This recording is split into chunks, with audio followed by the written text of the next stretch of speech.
untuk menjadi gerbang surga kemanapun Kau utus kami Tuhan. Kami percaya bahwa ini waktunya gereja Tuhan tidak lagi dilecehkan, tidak lagi menjadi institusi yang direndahkan Tuhan. Tapi betul firman Tuhan, gunung rumah Tuhan akan menjulang tinggi di atas gunung-gunung yang lain. Oh, banyak orang akan berbondong-bondong datang ke rumah Tuhan. Oh, betul ini waktunya pelita orang fasik padam. Sekalipun secara fakta ada banyak orang beralih ke agama-agama orang fasik, tapi kami percaya firman-Mu Tuhan, bahwa pelita orang fasik akan padam, tetapi pelita orang benar akan bercahaya gemilang Tuhan. Tiba waktunya gereja-Mu bersinar terang, bercahaya seperti matahari. Inilah akhir zaman Tuhan. Engkau bekerja di tengah-tengah gereja-Mu. Roh Kudus Kau curahkan sedemikian rupa, membersihkan, mencetak ulang, membentuk ulang gereja-Mu, sehingga pola pikir, sikap hati, semua cita-cita kami hanya untuk Tuhan, sehingga terang-Mu bercahaya, kemuliaan Tuhan nyata atas kami Tuhan. Ada banyak orang akan berbondong-bondong karena mereka memerlukan terang Tuhan yang ajaib, dan itulah yang ada pada kami. Kami percaya bukan hanya orang-orang yang biasa, tapi raja-raja, orang-orang kuat Tuhan. Dia akan datang mencari terang-Mu yang ajaib, karena pada dasarnya kegelapan menutupi bumi, dan Tuhan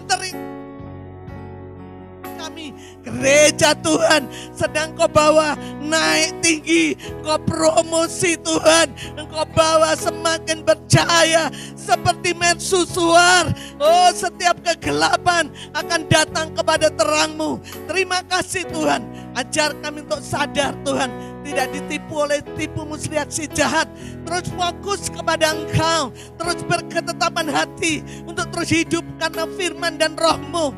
Terus kami memiliki kecenderungan hati hanya kepada firman-Mu, sehingga gereja-Mu mungkin kecil, tapi pengaruh kami Tuhan besar bagi kota kami, bahkan bagi bangsa kami, bahkan bagi bangsa-bangsa Tuhan. Oh, kami akan melihat semakin besar pengaruh kami Tuhan.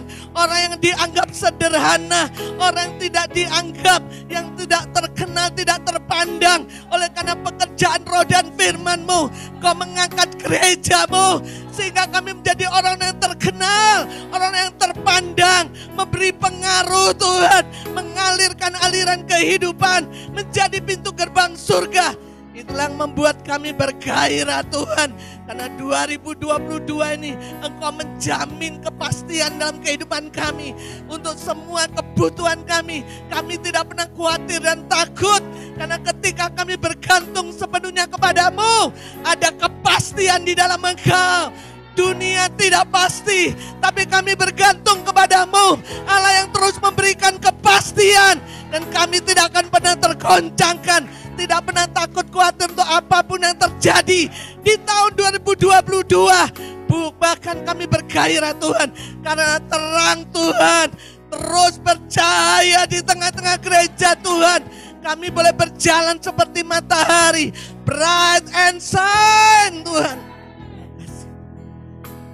Terima kasih Tuhan. Maka itu Tuhan ajar kami untuk merespon dengan benar setiap kebenaran yang kami dengar.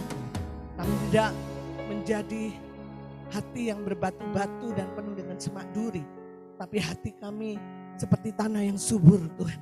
Sehingga ketika benih kerajaan Allah, firman roh yang menghidupkan itu kami terima.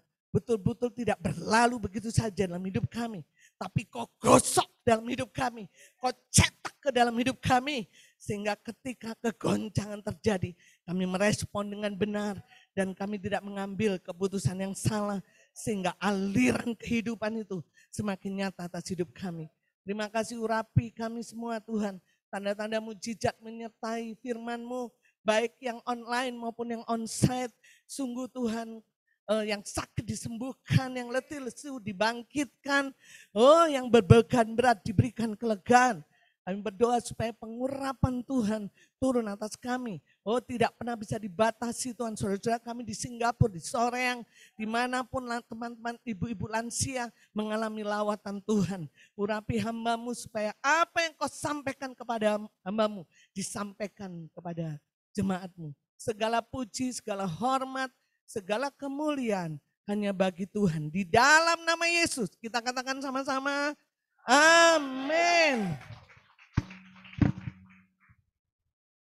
Shalom Bapak Ibu semua, shalom. Puji Tuhan ya. Mungkin ini ada waktu bulan Januari ini baru pertama ya saya bawa firman ya. Beberapa minggu hamba-hamba Tuhan dari luar dan bersyukur hari ini saya boleh sampaikan. Mungkin sudah sering kita ketemu, saudaraku, selamat tahun baru 2022 ya. Saya menghadapi masuk 2022 ini beda pada waktu 2021 ya. Pada waktu saya menghadapi 2022 ini serasa di alam roh saya itu sangat ringan, saudaraku. Beda tahun 2021. Ada gairah ya. Saya merasakan bahwa Tuhan terus akan memberikan kemenangan demi kemenangan. Amin. Maka tuh nggak usah khawatir, nggak usah takut. Apapun berita di dunia, apa yang kau dengar, Omikron semakin banyak, segala macam nggak usah takut. Amin, karena kita menggantungkan hidup kita bukan kepada sesuatu yang tidak pasti, betul enggak? Ya, tapi kita menggantungkan hidup kita kepada firman Tuhan, dan firman Tuhan itulah yang memberikan kepastian bagi kita, amin. Justru di tengah-tengah gelapnya dunia ini, saudaraku, Tuhan selalu berbicara bright and shine, kau akan menjadi terang, kau akan menjadi cahaya. Tiba waktunya, saudara, kehidupanmu, proses demi proses yang kau alami, justru itu menjadi berita yang indah di mana-mana, men. Message yang indah, orang akan kagum, kok bisa, kok bisa, kok bisa. Inilah waktunya gereja Tuhan, amin. Mancarkan sinarnya, men. Tidak ada pernah kebetulan apa yang kau alami. Itu hanya satu langkah di mana Tuhan ingin saudara dan saya memanifestasikan dia. Amin. Tiba waktunya cerita-cerita yang kau alami itu dikemas oleh Tuhan dan menjadi message yang luar biasa. Bukan menjadi ceritamu, tapi itu menjadi cerita Tuhan atas hidupmu. Amin. Dan orang akan senang mendengarnya. Bukan hanya senang ya, kita sudah dengar tadi ya, berkat-berkat Mbak Popi ya. Saya semua penduduk ada banyak orang yang mencari kita. Karena dia tahu ada sesuatu harta yang tersembunyi dalam hidup kita. Mungkin kita cerita biasa saja, saudara. Tapi pada waktu kau cerita, sebenarnya kau sudah mengalami proses remuk hati segala macam, betul nggak, saudara? Ketika message itu kau berikan, itulah kehidupan. Amin. Dan itu akan terjadi. Amin. Baik, 1 tahun ini, saudara, kita belajar tentang rumah doa. Ya, 3 minggu berturut-turut kita belajar tentang rumah doa, saudara ya. Sorry. Kayaknya agak panas ya. Ini tadi kedinginan, sekarang kepanasan. Baik. Nah, saudara, saya percaya bukan kebetulan Penatua terus ingin ya kita menjadi rumah doa ya. Karena kita sudah setuju dan sepakat, tidak ada sesuatu kegerakan yang tidak mulai dengan doa. Amin. Kalau kita sudah dengar banyak definisi doa luar biasa, saudara ya. Yang bisa mengubahkan sesuatu pasti terjadi semua karena doa. Kita dengar cerita di mana-mana bagaimana kegerakan doa di WES, di mana-mana. Saudaraku, mulai daripada orang-orang berdoa, 3-4 orang terjadi kebangunan rohani yang luar biasa. Dan kita bersyukur kita setahun ini kita akan belajar tentang rumah doa. Dan saya rindu sekali, saya terlebih rindu supaya kita bukan hanya belajar, tapi kita hidup di sana dan kita mengalami mujizat tentang doa. Amin. Baik, nah untuk minggu ini saudaraku, kita belajar bagaimana teladan Yesus dalam membangun rumah doa. Ya, jadi kita punya satu teladan, yaitu teladan Yesus. Saudara yang kekasih, minggu-minggu terakhir ini ada satu kata yang terus berbicara sama hidup saya, yaitu progres. Ya. Arti progres itu bahasa Inggris. Progres itu artinya semakin baik, semakin naik, betul nggak? Semakin maju. Amin. Itu progres ya. Kalau saudara berhenti, itu berarti tidak memiliki progres. Apalagi saudara mundur. Saudara tidak mengalami progres. Progres itu artinya kemajuan, saudara. Ya, Jadi saudaraku, saya yakin sekali kenapa Tuhan bicara terus minggu ini kepada saya. Tuhan ingin hidup saudara dan saya itu mengalami progres. Amin. Dalam seluruh aspek kehidupan. Tuhan ingin kita mengalami progres, mengalami kemajuan. Ya, saya bukan cerita tentang dulu punya mobil, sekarang dulu nggak punya mobil, sekarang punya mobil. Dulu punya rumah, sekarang nggak punya rumah. Saya nggak cerita tentang itu karena itu pasti kita akan alami. Amin. Itu hanya bonus. Tapi bicara progres di sini, bicara tentang dasar-dasar kehidupan rohmu. Kehidupan rohanimu. Tuhan ingin kita mengalami progres, kemajuan di dalam seluruh aspek kehidupan roh kita. Progres di dalam pengenalan akan Tuhan. Ya, progres, kemajuan di dalam hal kita berdoa. Kemajuan di dalam cinta kita kepada Tuhan. Oh Mbak, sebelumnya saya juga cinta Tuhan. Tapi saudaraku, Tuhan ingin kadar cintamu akan Tuhan itu semakin bertambah. Amin. Amin ya. Dulu saya mencintai Tuhan, tapi Tuhan rindu kemajuan, progres. Ada kadar cinta yang semakin bertambah. Itu penting sekali saudara. Kenapa saudara? Karena kau tidak bisa hidup kalau kau berhenti. Kau parkir. Ya. Apalagi kau mundur. Saudara. Saya percaya kau akan ditelan oleh dunia. Tidak ada pilihan lain. Maka itu Tuhan bilang progres, ada kemajuan. Ya, kalau kita lihat teladan Tuhan, kita lihat ya saudaraku, di Lukas 2 ayat yang ke-52.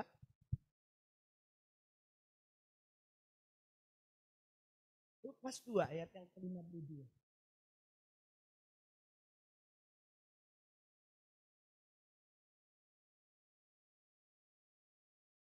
Kita baca sama-sama.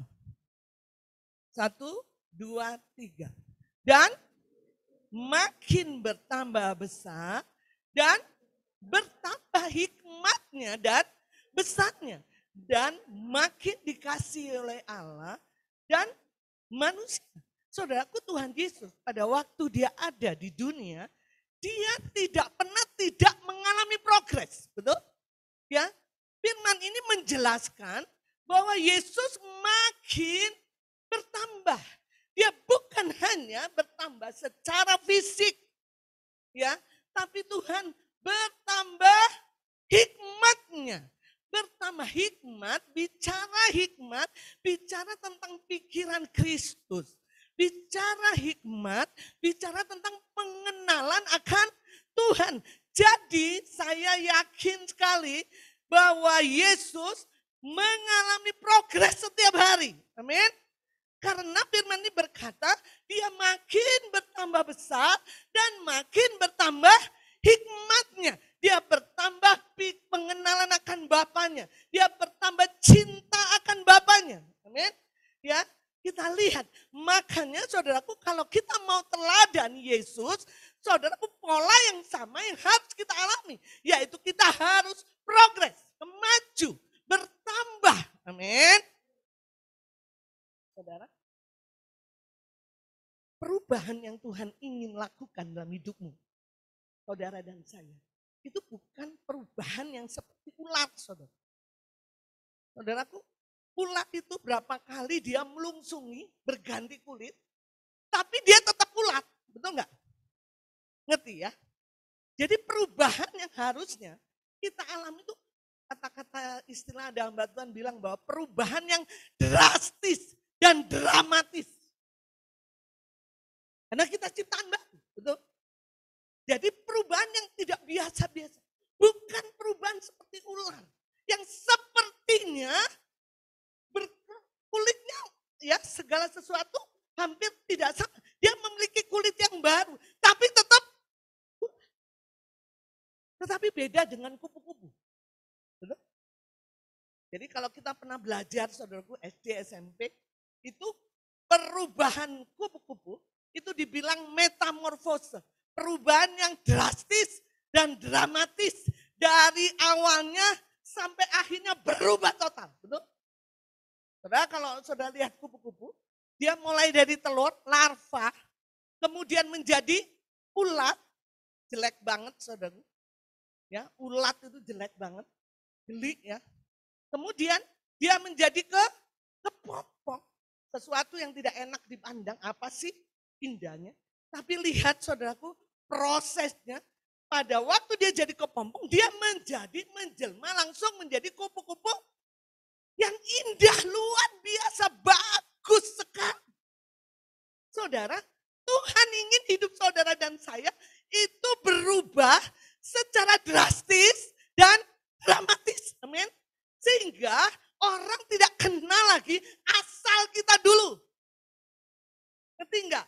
Enggak peduli Pak Mensen dulu apa. Tapi sekarang sudah jadi kupu-kupu yang indah. Amin. Makanya kita harus progres.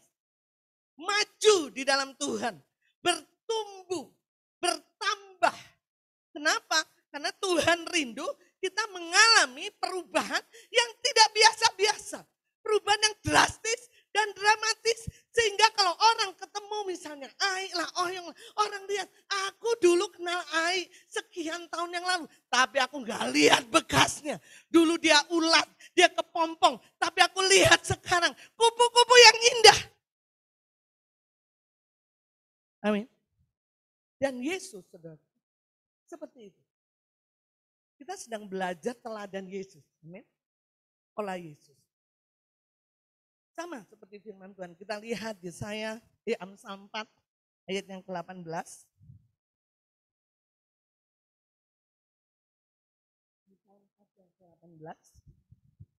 Ayat 18.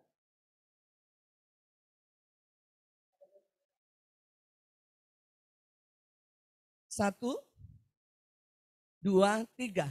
Tetapi jalan orang benar itu seperti cahaya fajar yang kian bertambah terang sampai rembang tengah hari. Ini pola saudara. Amin. Ya ini pola. Kalau engkau orang benar, seharusnya kau bertambah terang. Betul nggak? Amin. Ini pola. Sama seperti Yesus tadi. Dia bertambah besar, bertambah hikmatnya. Ini pola. Kalau kita ikutin teladan, kita harus ikuti pola itu. Kalau kita sampai berhenti, bahkan mundur, itu tidak sesuai dengan pola. Amin. Ya, firman Tuhan katakan, tetapi jalan orang benar pasti terjadi. Seperti cahaya fajar yang kian bertambah terang sampai rembang tengah hari. Amin. Amin. Bilang saya progres. Maju ya artinya ya saudaraku ya. Amin. Kalau kau rasa kau mulai berhenti saudara, ini ada yang salah. Amin. Kalau kau bahkan bukan hanya berhenti bukan berarti bertumbuh. Betul enggak? Stagnasi bukan berarti bertumbuh. Kalau cinta saya tahun 2022 sama dengan cinta saya 2021, ada yang gak beres dalam hidup kita. Ngerti ya? Karena itu bukan pola Tuhan. Amin. Harus bertambah. Pengenalan akan dia, cinta kepada dia, pelayanan yang sungguh-sungguh kepada dia. Apalagi kita mundur. Dan ingat saudara, iblis paling tidak senang pola ini ada dalam hidupmu. Dia akan buat segala cara untuk membuat kau berhenti. Percayalah kalau kau berhenti terlalu lama, kau pasti akan mundur. Betul? Ngerti? Saya rindu saudara, karena saya mendapatkan firman tentang bright and shine. Ini nggak bisa dibuat main-main. Ya, jadi mestinya kita cek diri kita. Bagaimana kadar cinta kita. Bagaimana kasih kita kepada dia. Kepada Tuhan saudara. Dan percayalah, kalau kita rindu ikut pola Tuhan, maka seharusnya jalan orang benar itu seperti cahaya fajar yang kian terang sampai rembang tengah hari. Baik, saudaraku, orang-orang yang mengalami progres, bagaimana Mbak cirinya? Orang-orang yang mengalami progres, mengalami kemajuan dalam kehidupan rohnya, dalam dasar-dasar kehidupan rohani. Saudaraku, orang yang mengalami kemajuan setiap hari, saudaraku, kapan? setiap hari, dia pasti mengalami yang namanya dinamika roh. Ngerti nggak? Dinamika roh itu orang yang hidup itu ada dinamikanya. Amin ya. Roh Kudus dia juga punya dinamika. Jadi saudaraku, orang yang progres, yang maju hidupnya, itu setiap hari dia pasti akan mengalami dinamika roh dalam hidupnya. Jadi kalau kau tidak pernah mengalami dinamika roh atau pekerjaan roh dan firman atas hidupmu, kau pasti mengalami kematian rohani sekalipun kau hidup. Ngerti ya? Tunggu aja tanggal waktunya. Kau akan mengambil respon yang salah, kau akan mengambil keputusan yang salah, betul enggak? Dan keputusanmu itu pasti akan membinasakan. Karena hidup ini hanya respon dan keputusan, betul enggak? Bagaimana kita menanggapi sekeliling kita dengan respon yang benar, dan bagaimana dengan apa yang ada kita memutuskan yang benar. Itu aja kan. Bangun tidur, kau harus mengalami itu. Nah saudara, kalau saudara tidak mengalami pekerjaan roh, pekerjaan firman atas hidupmu, setiap hari saya yakin kau gak pernah mengalami progres. Dan bahkan mengalami kematian rohani saudaraku. Sekalipun kau hidup, sekalipun kau ibadah, sekalipun kau berjalan, tapi sesungguhnya dalam hidupmu ada kematian rohani. Amin. Pastikan saudara, pekerjaan roh, pekerjaan firman ada dalam hidupmu. Amin. Dinamika roh ada dalam hidupmu. Hidup kita bukan biasa-biasa seperti orang dunia. Sama kita. Kalau kita hanya bangun tidur, cari uang, pulang, istirahat, besok lagi begitu. Betul nggak saudara? Sama, nggak ada beda. Tapi yang membedakan saudara dan saya ada dinamika roh, ada pekerjaan roh, ada pekerjaan firman. Ketika kita datang ke pekerjaan, ada satu gairah. Tadi ya, bagaimana caranya supaya manifestasi atau ada hikmat, ada sesuatu. Karena Roh Kudus adalah roh yang dinamis, pasti dia tidak pernah rutin, betul nggak? Itulah yang membuat saudara progres. Kenapa saya bicara awalnya seperti ini? Karena kita mau lihat teladan Yesus. Amin. Kita lihat Mazmur 17 ayat yang kelima.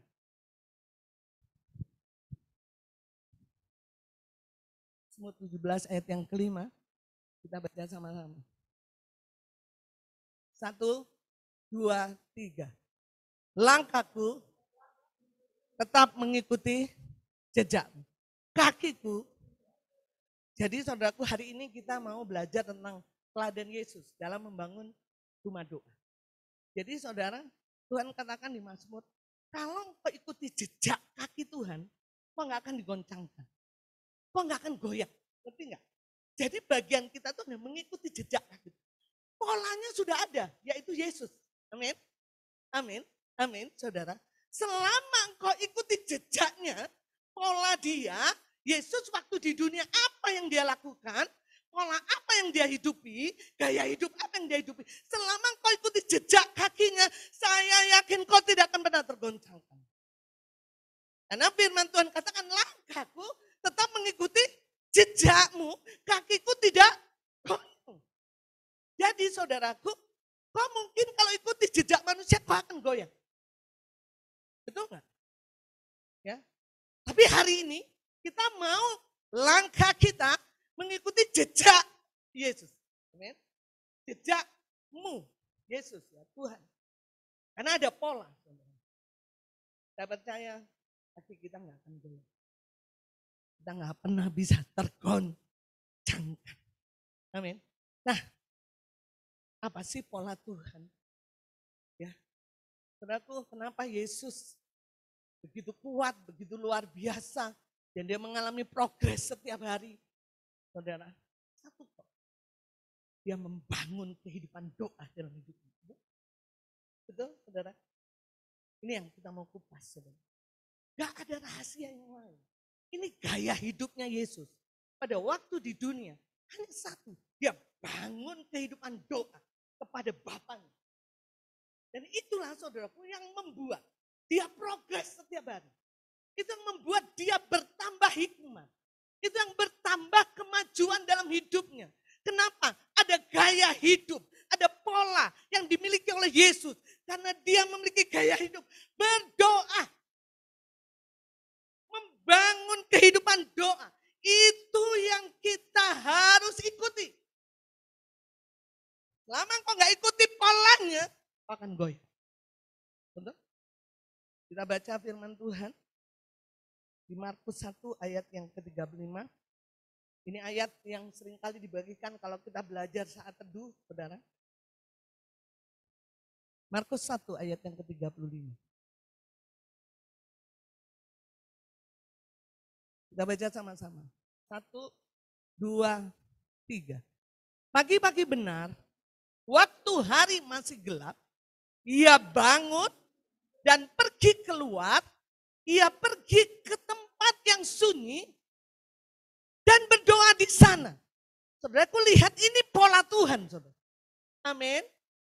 Dia membangun hidupnya dengan doa. Ya, saya percaya pada waktu itu Yesus menjadi manusia.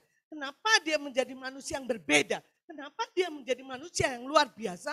Karena hidupnya sehari-hari itu mengalami dinamika roh, pekerjaan roh dan firman. Dari mana dia alami? Dari kehidupan doa. Kalau saudara dan saya ingin kehidupan kita tidak goyah, saudara, ikuti jejaknya. Amin.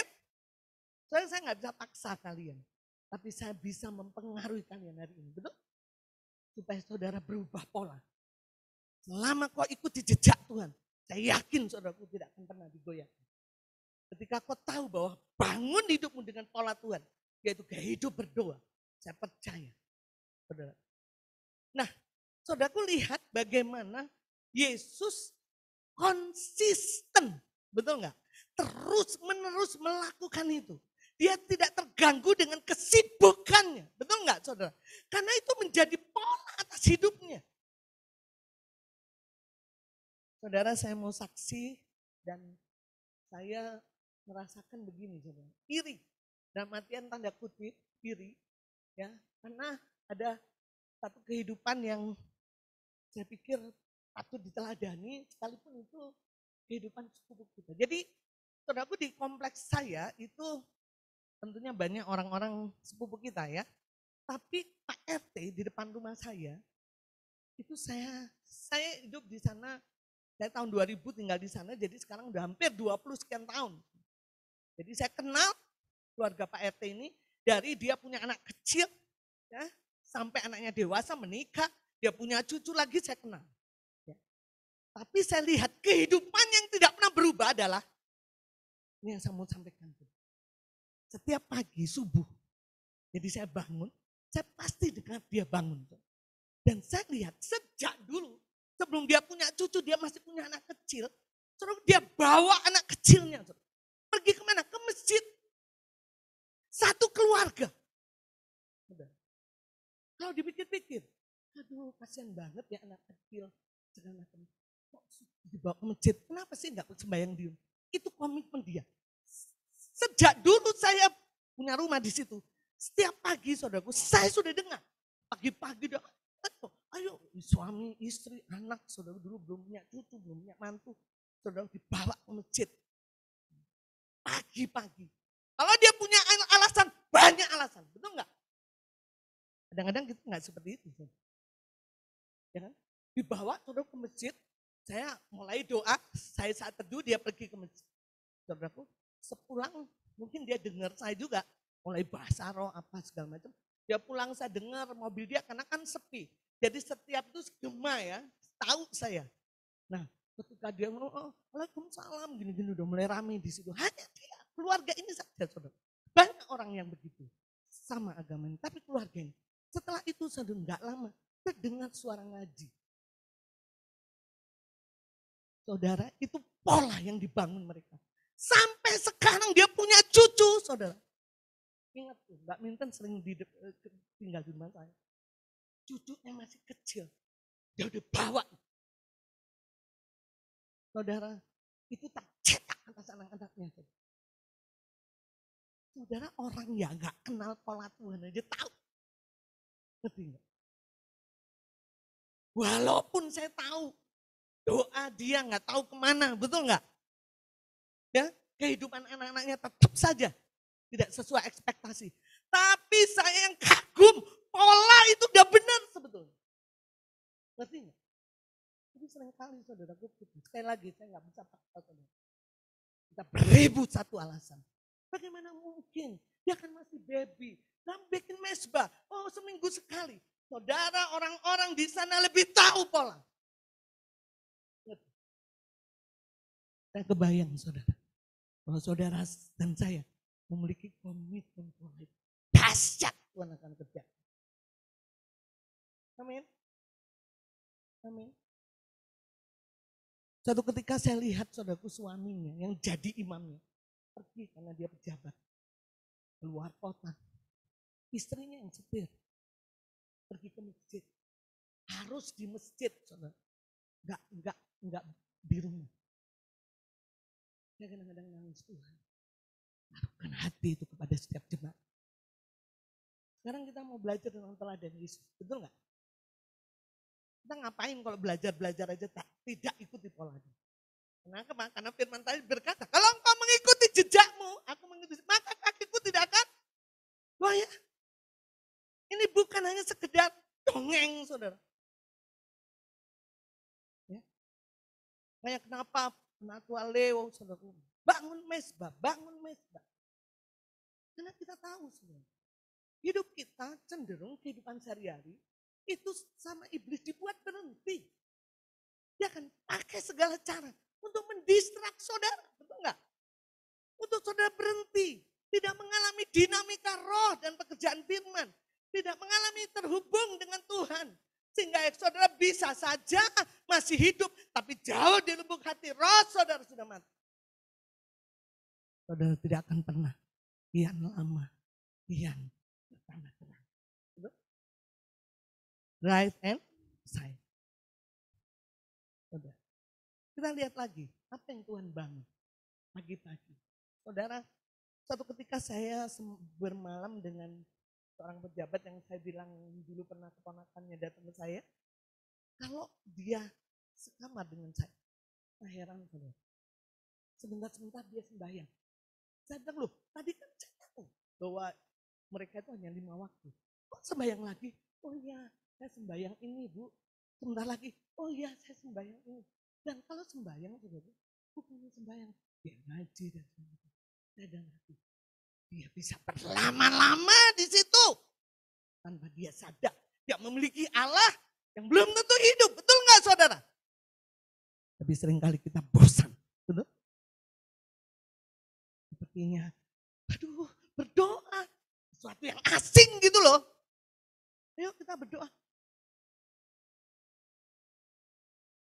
Saudara, saya rindu saudara ikuti pola Tuhan. Amin. Maka saudaraku ketika dia berdoa, saya berdoa baca firman di sini. Supaya dia berpikir bahwa saya juga punya pola yang sama. Walaupun ada sesuatu yang berbeda.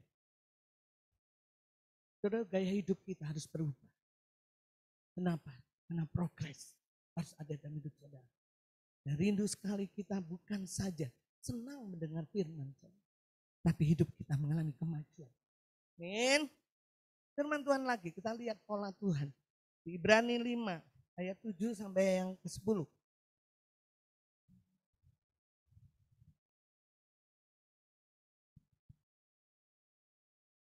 Baik, kita akan baca sama-sama ya. 1, 2, 3.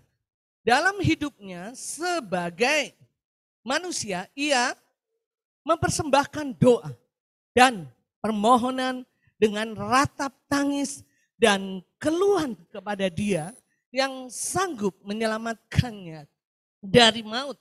Dan karena kesalehannya, ia telah, saudara yang kedua, ada pola Tuhan. Bahwa dalam hidupnya sebagai manusia, saudara, dia telah mempersembahkan doa dan permohonan dengan ratap tangis dan keluhan kepada Bapaknya, saudara. Kepada Dia. Jadi saya berpikir setiap hari saya percaya Yesus ketemu banyak orang. Betul nggak saudara? Dia bertemu dengan model karakter orang. Saya percaya karena dia manusia itu gampang sakit, saudara. Saudara dicubit aja sakit. Saya percaya karena dia hidup sebagai manusia, dia pun pasti rentan seperti itu, saudara. Betul nggak? Dia pasti tidak puas, dia lihat anak rohaninya, muridnya menyakiti dia. Dia lihat ada banyak, karena dia ketemu dengan banyak orang. Semakin kita ketemu banyak orang, semakin kemungkinan besar ada sakit hati. Betul nggak, saudara? Iya kan? Makanya banyak orang yang nggak mau disakiti, diem aja di rumah. Menjadi gila lama-lama ya. Saya yakin Yesus punya masalah yang sama dengan kita. Dia pernah disakiti, dia pernah dijolimi, dia diperlakukan tidak adil. Ya. Dia mengalami banyak hal yang mengecewakan. Tetapi pola dia selalu datang kepada Tuhan. Amin. Ya. Dengan permohonan. Dan ada ratap tangis. Saya yakin kesesakan dia dicurahkan kepada Bapa.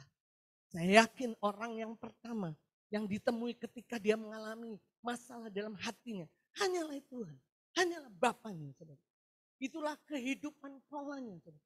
Itu yang membuat dia datang kepada Tuhan, mempersembahkan doa dengan ratap tangis, dengan permohon, dengan keluhan-keluhan kepada Bapanya. Maka itu saudara, kenapa dia menjadi manusia yang luar biasa? Kenapa dia bebas konflik, saudara? Saudara, saya yakin dengan banyaknya ketemu orang, iblis bisa distract dia. Betul nggak, saudara?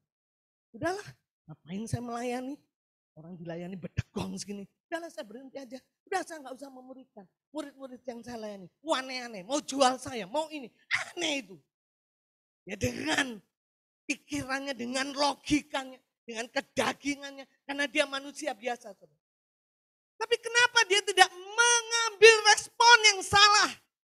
Dia tidak mengambil keputusan yang salah. Karena dia memiliki kehidupan doa. Amin.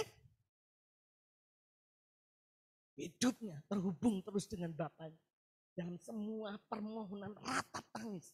Keluhan, dia datang kepada Bapanya. Dan Bapanya memberikan anugerah.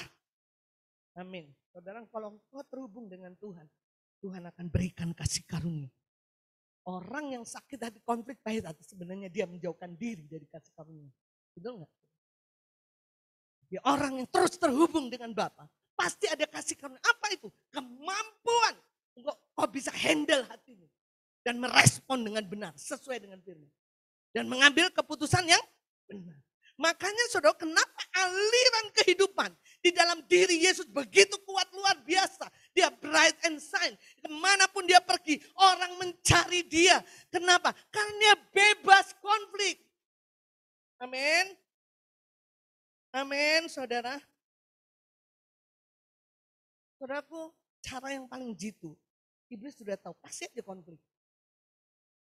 Sama keluarga, sama rekan, sama ini. Karena konflik itu peluru yang paling jitu. Dia udah pelajari gimana iblis, betul nggak? Tapi Yesus, dia punya pola. Amin. Mungkin hari demi hari melelahkan saudara bagi dia. Mungkin ada banyak hal. Saudara, dia mungkin berpikir dia berhenti aja. Oh Tuhan, aku nggak mau. Makanya itu saudara, kenapa dia mau taat sampai harus menderita. Saudaraku, ada banyak orang taat. Saya mau taat sih tapi nggak menderita. Tapi justru sudah tahu dia menderita tapi dia mau taat. Itu aneh Yesus ya. Kenapa? Kalau bukan karena kasih karunia yang diberikan Bapa buatnya. Gak mungkin. Betul nggak? Kalau manusia biasa nggak akan pernah mau kita. Mari kamu gini ya, nanti hidupmu dibunuh. Mau, betul nggak saudara? Kalau sampai dia mau, itu karena keterhubungan dia dengan Bapa. Dan Bapa melimpahkan kasih karunia. Dan kasih karunia yang memampukan dia untuk berkata, ya Tuhan. Amin. Dan saya percaya saudara, apapun masalah saudara, seberat apapun, kasih karunia tersedia bagimu. Amin. Ya, kalau kau punya masalah 2 ton, mungkin pusing, saya percaya 2 ton juga kasih karunia disediakan Bapa. Masalahnya, apakah pola ini kau hidup? Gaya hidup ini kau hidup. Kau datang kepada Bapa. Amin. Kau berikan keluhan, permohonan, ratap tangis, kesesak. Sehingga Yesus saudaraku menjadi pribadi yang berbeda dari manusia yang lain. Tidak ada satu detik pun dia tidak mengalami dinamika roh. Itu kerinduan saya. Kadang-kadang ya saudara kita pengen berlibur ya, pengen cuti ya. Cuman masalahnya iblis gak pernah punya libur dan cuti. Dia akan berusaha dalam keadaan apapun saudara. Jangan distrak saudara. Itu pentingnya kita terhubung dengan Tuhan.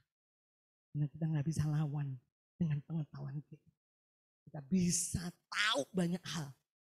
Tapi sorry to say, kemampuanmu, pengetahuanmu tentang firman tidak bisa mengalahkan iblis. Betul gak? Tapi pekerjaan roh dan firman dalam hidupmu, dinamika roh, itu yang bisa menghancurkanmu. Saudaraku, itulah pola Tuhan. Amin. Amin. Saya mendesak saudara, mempengaruhi dengan kuasa Roh Kudus. Supaya saudara kembali kepada pola. Bapak-bapak kembali bangun mesbah. Bukan karena ini, karena itu, karena itu. Karena hidupmu ingin progres. Betul? Keluargamu tidak akan pernah mengalami apa-apa. Engkau tidak mengalami pekerjaan roh dan dinamika.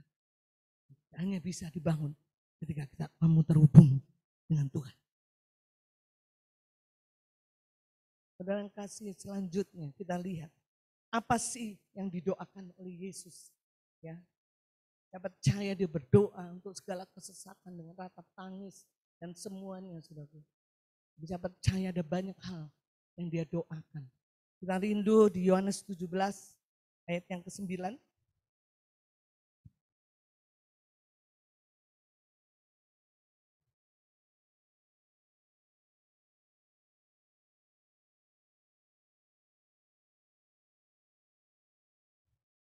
Baik. 1, 2, 3.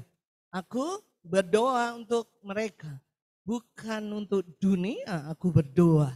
Tetapi untuk mereka yang telah engkau berikan kepadaku.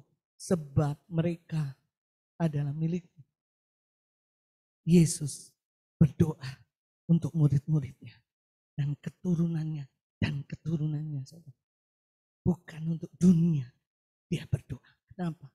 Karena lewat murid-muridnya, pride and sign, keselamatan disebarkan untuk banyak orang. Amin. Karena ketika murid-muridnya berhenti seperti itu, dunia tidak akan pernah bisa diselamatkan. Betul?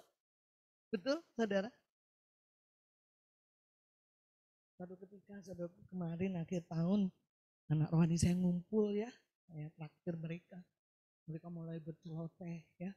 Itu tidak semua saudara, ya aku tuh dari Mbak Yus ya, nilai ini loh yang saya pegang sampai sekarang masih ingat saya. Yang satu enggak, nilai ini dia ibu buat saya gini cerita lah masing-masing saudara.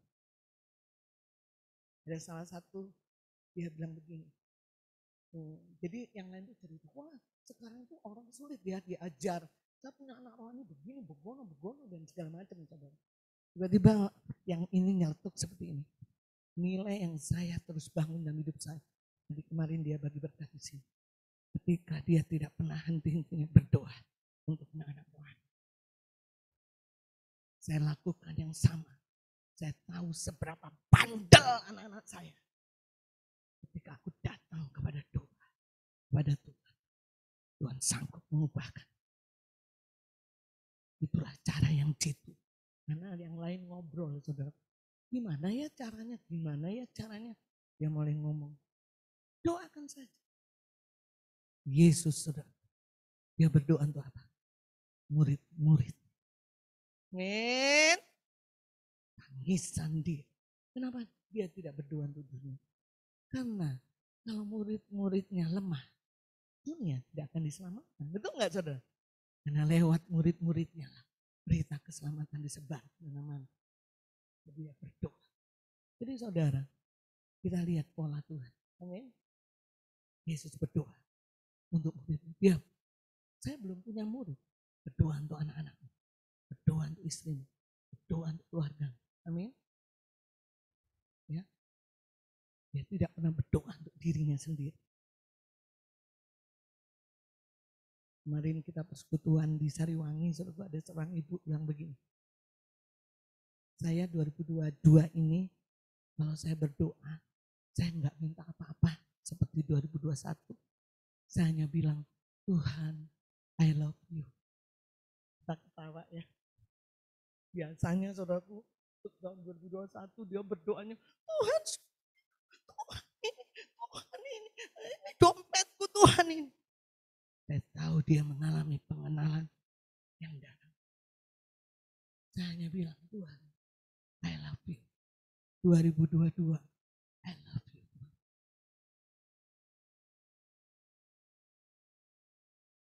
Saudara, Yesus berdoa untuk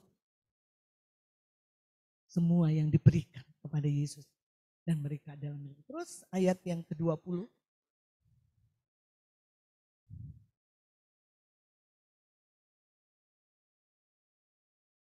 Dan bukan untuk mereka ini saja aku berdoa. Bukan saja untuk murid-muridnya, saudara. Tetapi juga untuk orang-orang yang percaya kepadaku oleh pemberitaan mereka. Supaya apa? Itu semakin bergulir. Orang yang dipercayakan semakin memberitakan keselamatan lagi. Berdoa untuk keturunan anak cucu rohani. Kemudian lanjut 21. Supaya mereka semua menjadi satu. Sama seperti engkau ya Bapa. Di dalam aku dan aku di dalam engkau. Agar mereka juga di dalam kita. Supaya dunia percaya bahwa engkau lah yang telah mengutus aku. Lanjut. Dan aku telah memberikan kepada mereka kemuliaan yang kau berikan kepadaku. Supaya mereka menjadi satu. Sama seperti kita adalah satu. Aku di dalam mereka dan engkau di dalam aku. Supaya mereka sempurna menjadi satu.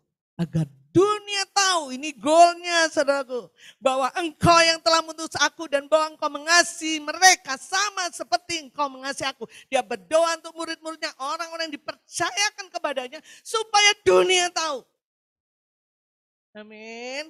Goalnya saudaraku supaya kehidupan kita memanifestasikan Kristus. Orang boleh melihat Kristus dalam hidup kita.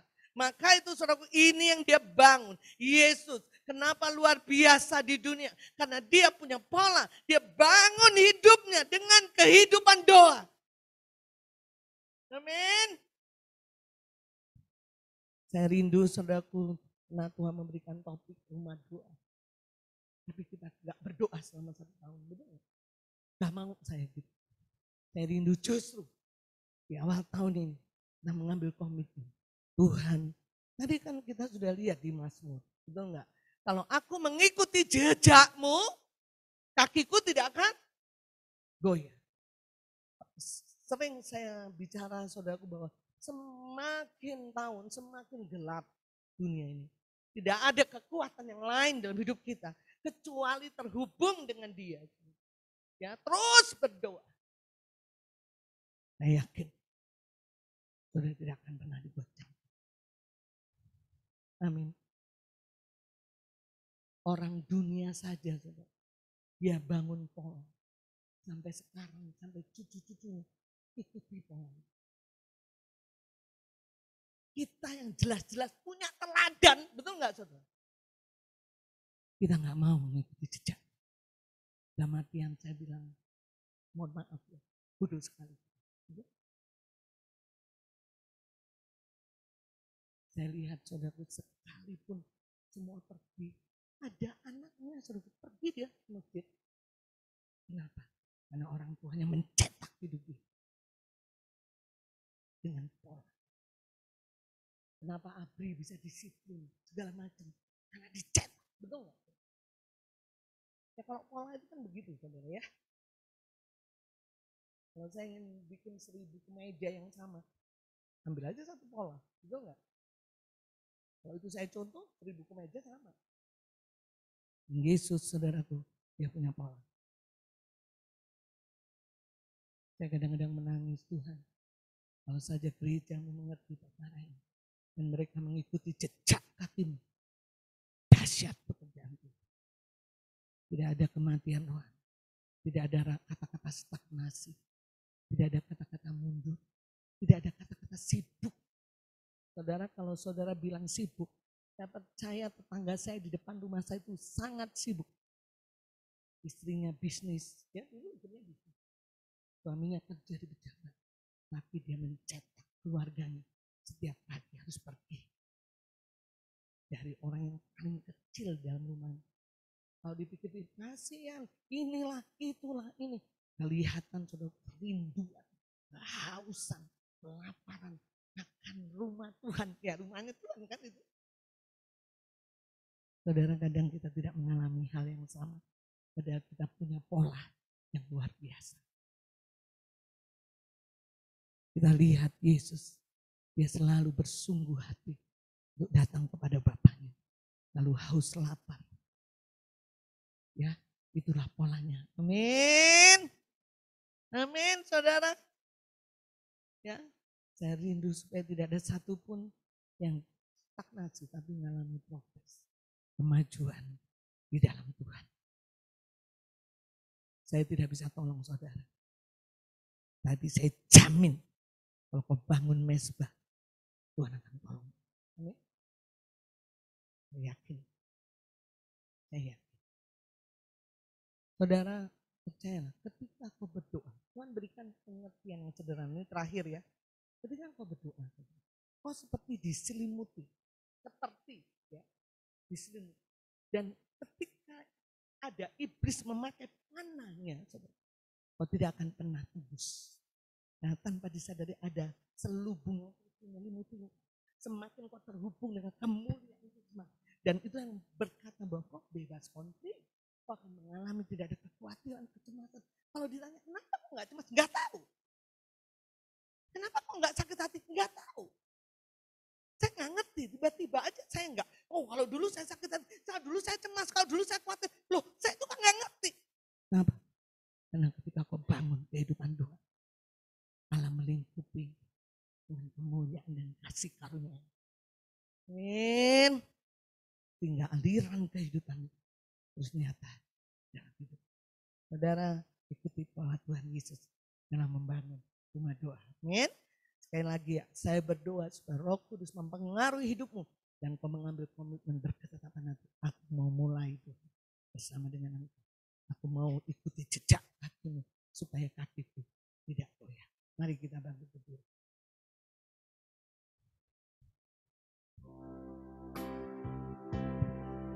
Tuhan Yesus, terima kasih. Hamba rindu kok berbicara dengan jelas. Terima kasih, terima kasih. Lusuna malasih, terima kasih. Lusukru malasih, terima kasih. Malasuk, terima kasih. Lusina malasuk, terima kasih. Memulusukru malasih. Tuhan, kami tahu bahwa firman-Mu hari ini bukan firman yang biasa-biasa. Kau mendesak kami untuk mengambil keputusan Tuhan. Untuk berketetapan hati mengambil komitmen. Bahwa kami mau mengikuti jejak kaki Tuhan. Karena Kau berkata di dalam Mazmur. Ketika kami mengikuti jejak kaki-Mu. Kaki kami tidak akan pernah goyah. Tidak ada pola yang lain di dunia ini Tuhan. Selain pola Tuhan. Yang kami harus ikuti jejak. Untuk kami berketetapan hati mengambil keputusan. Untuk kami memulai kehidupan, membangun kehidupan rumah doa. Seperti Tuhan Yesus membangun